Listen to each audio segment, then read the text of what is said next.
never known a love I never known.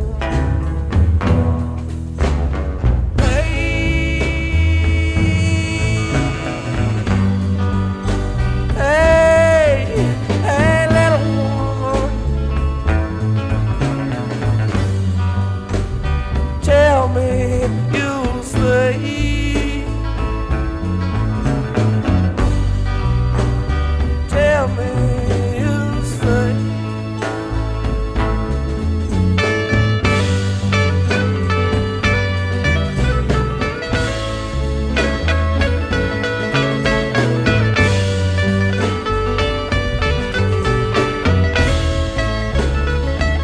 Chapter 3. More about alcoholism. Most of us have been unwilling to admit that we were real alcoholics. No person likes to think he is bodily and mentally different from his fellows. Therefore, it is not surprising that our drinking careers have been characterized by countless vain attempts to prove we could drink like other people. The idea that somehow, someday, he will control and enjoy his drinking is the great obsession of every abnormal drinker. The persistence of this illusion is astonishing. Many pursue it to the gates of insanity or death. We learned that we had to fully concede to our innermost selves that we were alcoholics. This is the first step in recovery. The delusion that we are like other people, or presently may be, has to be smashed. We alcoholics are men and women who have lost the ability to control our drinking. We know that no real alcoholic ever recovers control. All of us felt at times that we were regaining control, but such intervals, usually brief, were inevitably followed by still less control, which led in time to pitiful and incomprehensible demoralization. We are convinced to a man that alcoholics of our type are in the grip of a progressive illness. Over any considerable period, we get worse, never better. We are like men who have lost their legs. They never grow new ones. Neither does there appear to be any kind of treatment which will make alcoholics of our kind like other men. We have tried every imaginable remedy. In some instances, there has been brief recovery, followed always by a still worse relapse. Physicians who are familiar with alcoholism agree there is no such thing as making a normal drinker out of an alcoholic. Science may one day accomplish this, but it hasn't done so yet. Despite all we can say, many who are real alcoholics are not going to believe they are in that class. By every form of self-deception and experimentation, they will try to prove themselves exceptions to the rule, therefore non-alcoholic. If anyone who is showing inability to control his drinking can do the right about face and drink like a gentleman, our hats are off to him. Heaven knows we've tried hard enough and long enough to drink like other people. Here are some of the methods we have tried. Drinking beer only, limiting the number of drinks, never drinking alone, never drinking in the morning, drinking only at home, never having it in the house, never drinking during business hours, drinking only at parties, switching from scotch to brandy, drinking only natural wines, agreeing to resign if ever drunk on the job, taking a trip, not taking a trip, swearing off forever, with and without a solemn oath, taking more physical exercise, reading inspirational books, going to health farms and sanitariums, accepting voluntary commitment to asylums. We could increase the list ad infinitum. We do not like to pronounce any individual as alcoholic, but you can quickly diagnose yourself. Step over to the nearest barroom and try some controlled drinking. Try to drink and stop abruptly. Try it more than once. It will not take long for you to decide if you are honest with yourself about it. It may be worth a bad case of jitters if you get a full knowledge of your condition. Though there is no way of proving it, we believe that early in our drinking careers, most of us could have stopped drinking. But the difficulty is that few alcoholics have enough desire to stop while there is yet time. We have heard of a few instances where people who showed definite signs of alcoholism were able to stop for a long period because of an overpowering desire to do so. Here is one. A man of 30 was doing a great deal of spree drinking. He was very nervous in the morning after these bouts and quieted himself with more liquor. He was ambitious to succeed in business, but saw that he would get nowhere if he drank at all. Once he started, he had no control whatever. He made up his mind that until he had been successful in business and had retired, he would not touch another drop. An exceptional man, he remained bone dry for 25 years and retired at the age of 55 after a successful and happy business career.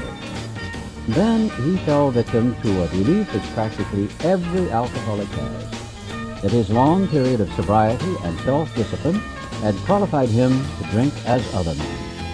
Out came his carpet slippers and a bottle. In 2 months he was in a hospital, puzzled and humiliated. He tried to regulate his drinking for a while, making several trips to the hospital meantime. Then, gathering all his forces, he attempted to stop altogether and found he could not. Every means of solving his problem which money could buy was at his disposal. Every attempt failed. Though a robust man at retirement, he went to pieces quickly and was dead within 4 years. This case contains a powerful lesson. Most of us have believed that if we remain sober for a long stretch, we could thereafter drink normally. But here is a man who at 55 years found he was just where he had left off at 30. We have seen the truth demonstrated again and again. Once an alcoholic, always an alcoholic. Commencing to drink after a period of sobriety, we are in a short time as bad as ever. If we are planning to stop drinking, there must be no reservation of any kind, nor any lurking notion that someday we will be immune to alcohol. Young people may be encouraged by this man's experience to think that they can stop as he did, on their own willpower. We doubt if many of them can do it, because none will really want to stop, and hardly one of them, because of the peculiar mental twist already acquired, will find he can win out. Several of our crowd, men of 30 or less, have been drinking only a few years, but they found themselves as helpless as those who have been drinking 20 years. To be gravely affected, one does not necessarily have to drink a long time, nor take the quantities some of us have. This is particularly true of women. Potential female alcoholics often turn into the real thing and are gone beyond recall in a few years. Certain drinkers who would be greatly insulted if called alcoholics are astonished at their inability to stop. We who are familiar with the symptoms see large numbers of potential alcoholics among young people everywhere, but try and get them to see it. A footnote here makes this clarification. True, when this book was first published, but a 1977 membership survey in the U.S. and Canada showed 11% of AAs were 30 and under. As we look back, we feel we had gone on drinking many years beyond the point where we could quit on our willpower. If anyone questions whether he has entered this dangerous area, let him try leaving liquor alone for 1 year. If he's a real alcoholic and very far advanced, there is scant chance of success. In the early days of our drinking, we occasionally remained sober for a year or more, becoming serious drinkers again later. Though you may be able to stop for a considerable period, you may yet be a potential alcoholic. We think few to whom this book will appeal can stay dry anything like a year. Some will be drunk the day after making their resolutions. Most of them within a few weeks. For those who are unable to drink moderately, the question is how to stop altogether. We are assuming, of course, that the reader desires to stop. Whether such a person can quit upon a non-spiritual basis depends upon the extent to which he has already lost the power to choose whether he will drink or not. Many of us felt that we had plenty of character. There was a tremendous urge to cease forever, yet we found it impossible. This is the baffling feature of alcoholism as we know it. This utter inability to leave it alone, no matter how great the necessity or the wish. How then shall we help our readers determine to their own satisfaction whether they are one of us? The experiment of quitting for a period of time will be helpful, but we think we can render an even greater service to alcoholic sufferers and perhaps to the medical fraternity. So, we shall describe some of the mental states that precede a relapse into drinking, for obviously this is the crux of the problem. What sort of thinking dominates an alcoholic who repeats time after time the desperate experiment of the first drink? Friends who have reasoned with him after a spree which has brought him to the point of divorce or bankruptcy are mystified when he walks directly into a saloon. Why does he? Of what is he thinking? Our first example is a friend we shall call Jim. This man has a charming wife and family. He inherited a lucrative automobile agency. He had a commendable World War record. He's a good salesman. Everybody likes him. He's an intelligent man, normal so far as we can see, except for a nervous disposition. He did no drinking until he was 35. In a few years, he became so violent when intoxicated that he had to be committed. On leaving the asylum, he came into contact with us. We told him what we knew of alcoholism and the answer we had found. He made a beginning.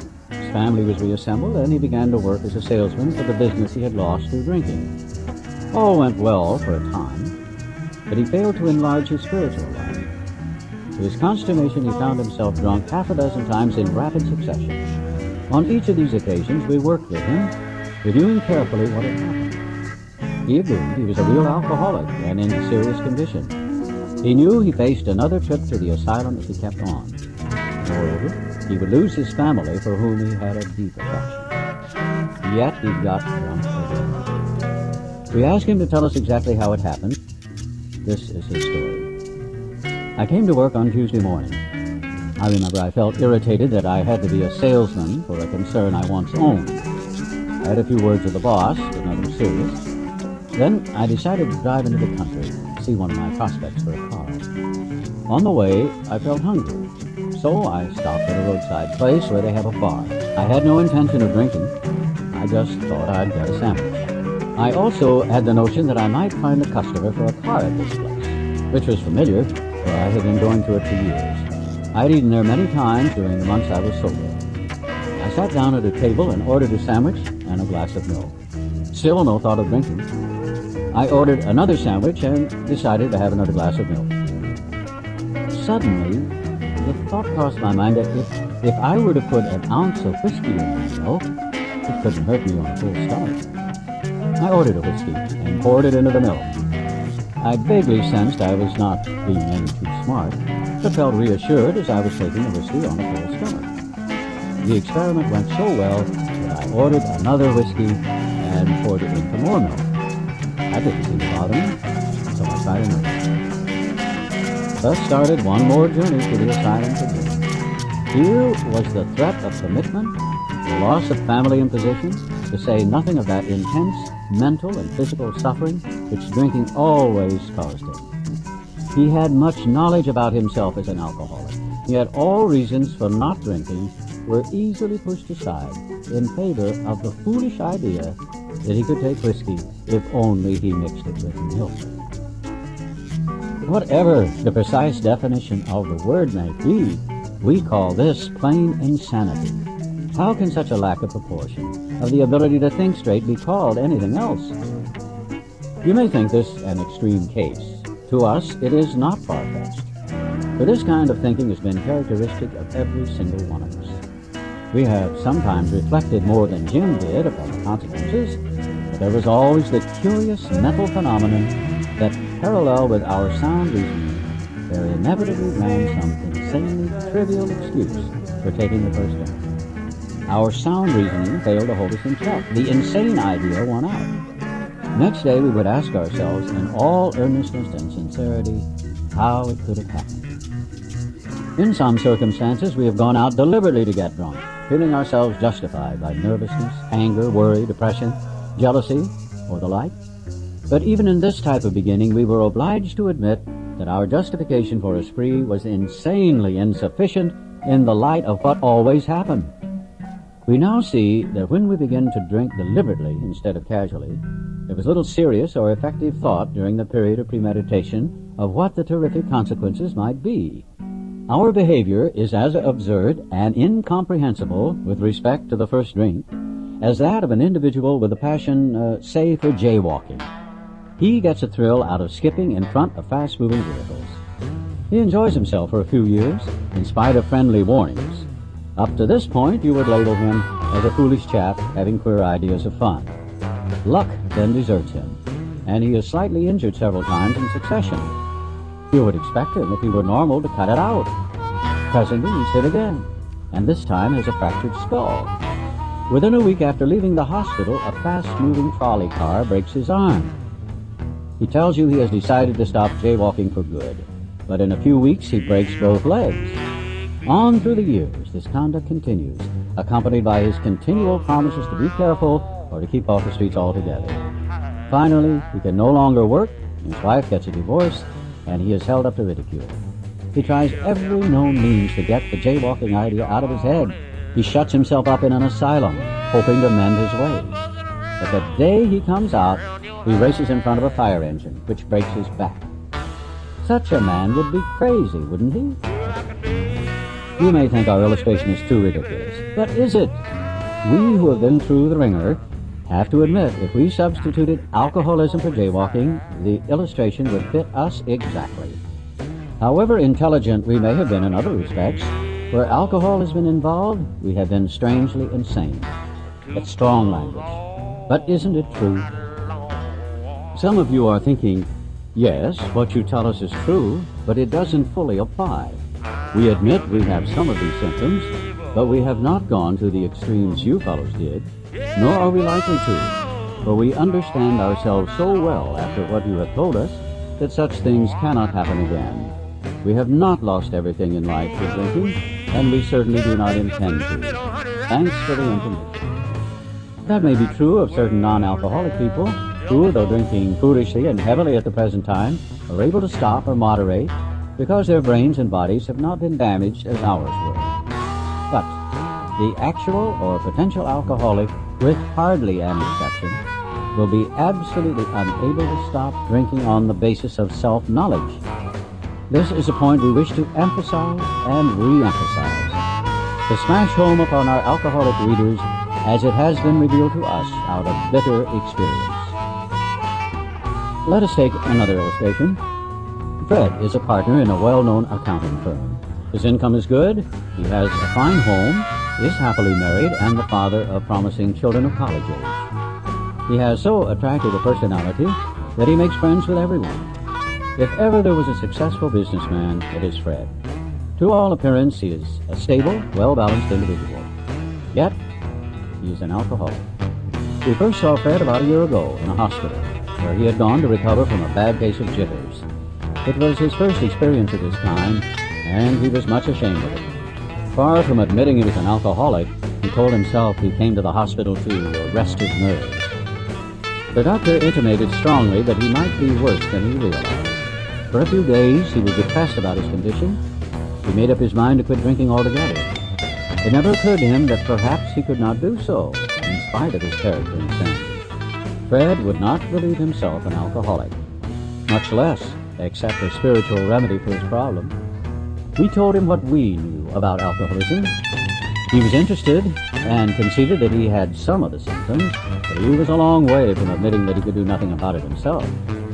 He was positive that this humiliating experience, plus the knowledge he had acquired, would keep him sober the rest of his life. Self-knowledge would fix it. We heard no more of Fred for a while. One day we were told that he was back in the hospital. This time he was quite shaky. He soon indicated he was anxious to see us. The story he told is most instructive.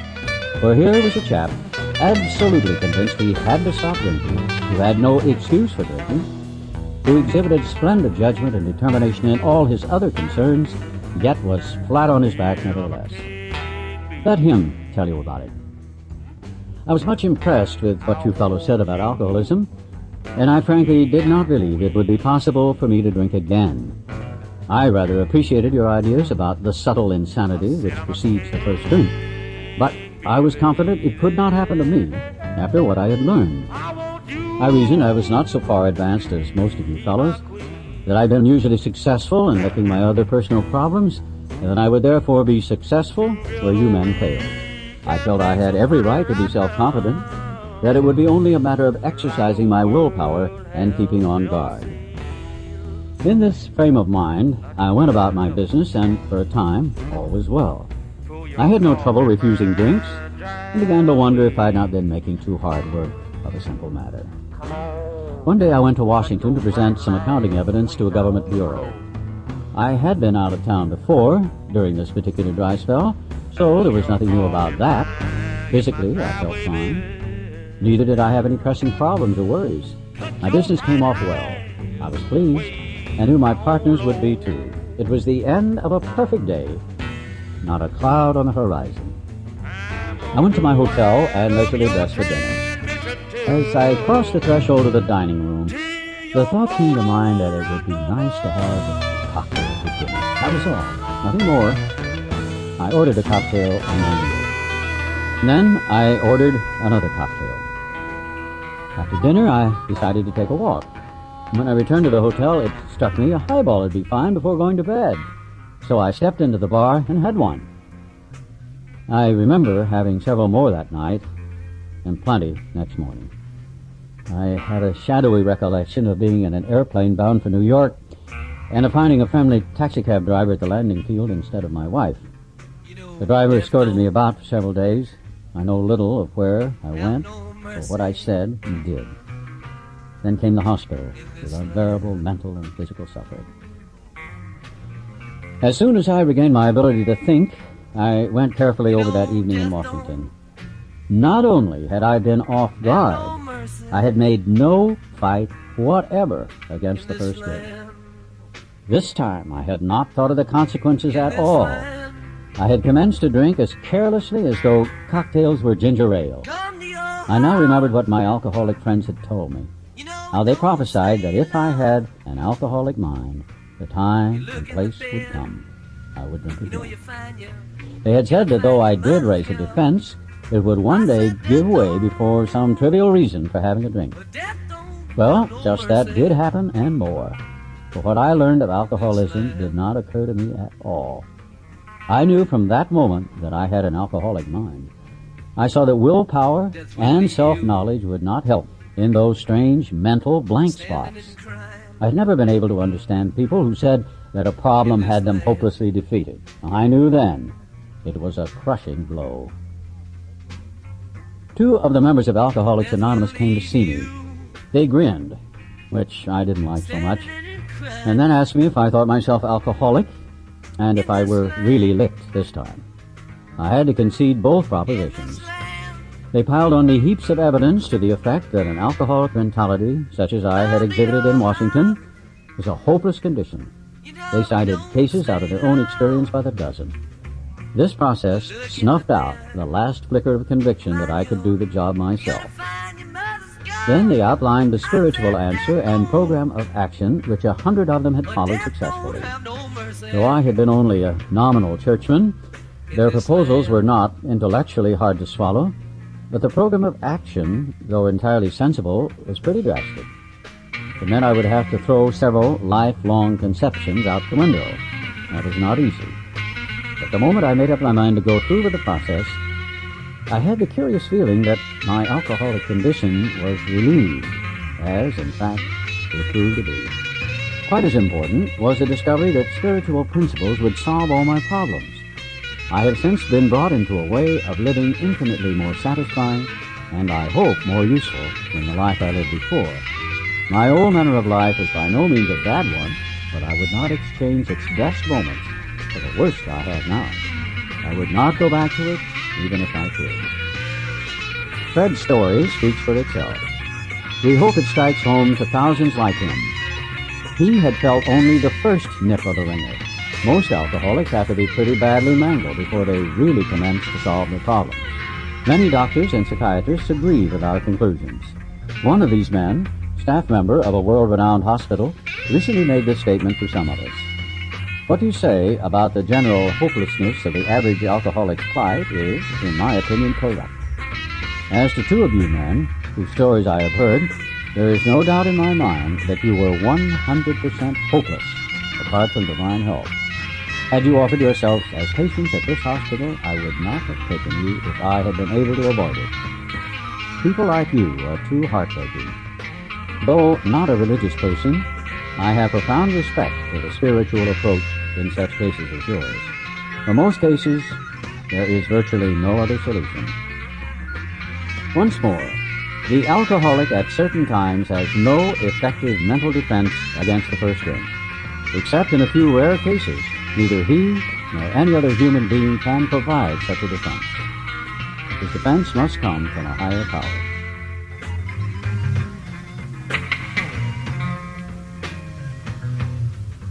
Death is always in a hurry in this land.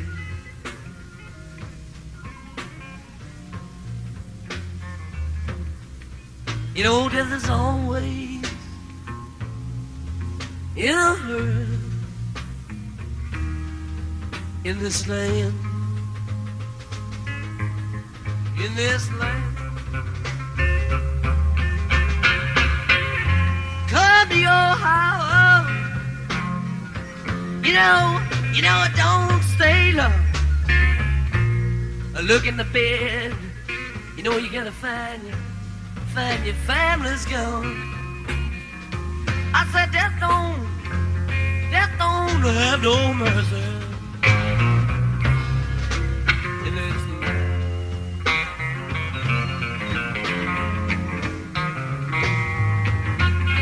Death don't have no mercy in this land.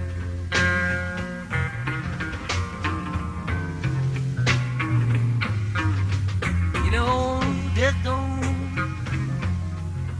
have no mercy in this land.